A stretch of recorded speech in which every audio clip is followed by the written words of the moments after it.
Hello and welcome to Seaballs Outdoors. I'm Seaballs and we are outdoors. Today, about an hour to jig after work. I'm at the iconic Harbour Bridge. I'm using some AliExpress 10-gram jigs and I'm going to be working basically all of the water column using jigging techniques. I'll run through what I'm doing, why I'm doing it, and get onto a couple of fish. So hopefully you enjoy. And if you do enjoy and you like fishing content, consider subscribing and you'll be able to see more of my shenanigans. Let's see what we get at this awesome spot overlooking my beloved Harbour Bridge. It's getting hell wet. Oh well.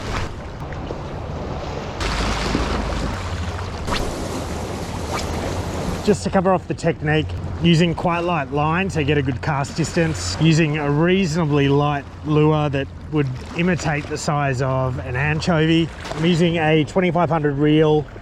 The additional spool size gives you a little bit extra line and the line comes off a lot easier when you're putting big casts in with that metal jig. Also has reasonable drag and I'm running 8-pound line with a nylon mono leader, so it has a bit of stretch. The rod I'm using is a Blue Current 8.2. It's a Yamaga Blanks, very expensive, but you can do this with a much cheaper rod, but you want to be getting up around that 8-foot mark because the additional rod length gives you additional cast distance. You just have a bigger lever to cast out with, and also the longer rods tend to have a much softer tip, which helps with action of the jig. The jig that I'm using off AliExpress is a 10-gram slow jig.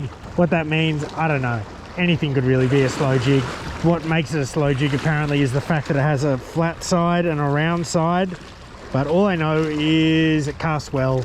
The action is adequate when you jig and it's covered in hooks that are plenty strong for the class of line that you're using. A link to those lures is in the description. They come in like a 7 or 10 pack and you can get a variety of sizes and you can't get better value for light line fishing. I've got a clip on.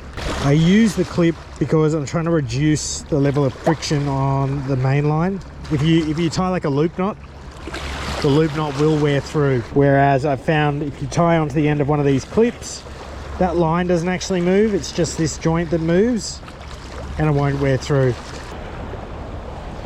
You use the FG knot because you try to tie yourself quite a long leader just to give yourself a bit of stretch with this braided line.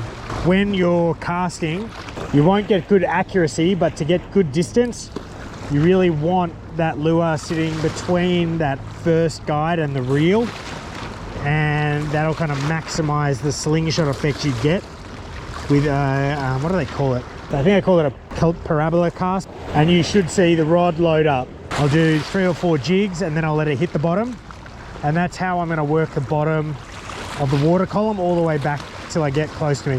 When I see the line angle is quite steep in front of me, I'll just reel it back in quickly because there are some rocks and some debris in front of me. And then as I vary the retrieve, I'll do like 10 jigs, 20 jigs, whatever, get it close to the surface. And you're basically trying to work as much of the water column as you can to try and get onto some feeding fish. And yeah, you kind of just need to wait for something pelagic to come past. And in the right circumstances, bream, flathead, snapper, whiting will eat the jig as well, but probably not in this spot just because there is a lot of current coming through. Anyway, let's just get to it and I'm gonna just keep jigging.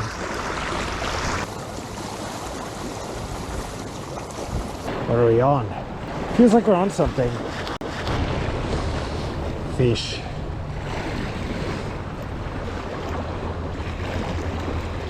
Salmon.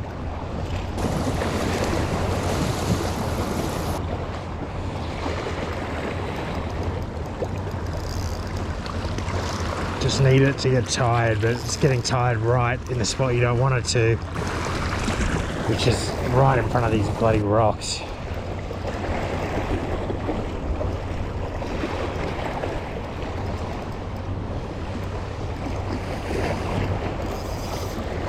Oh.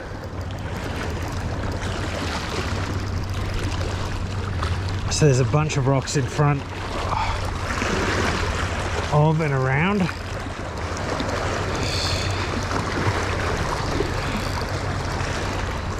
Ah, come on.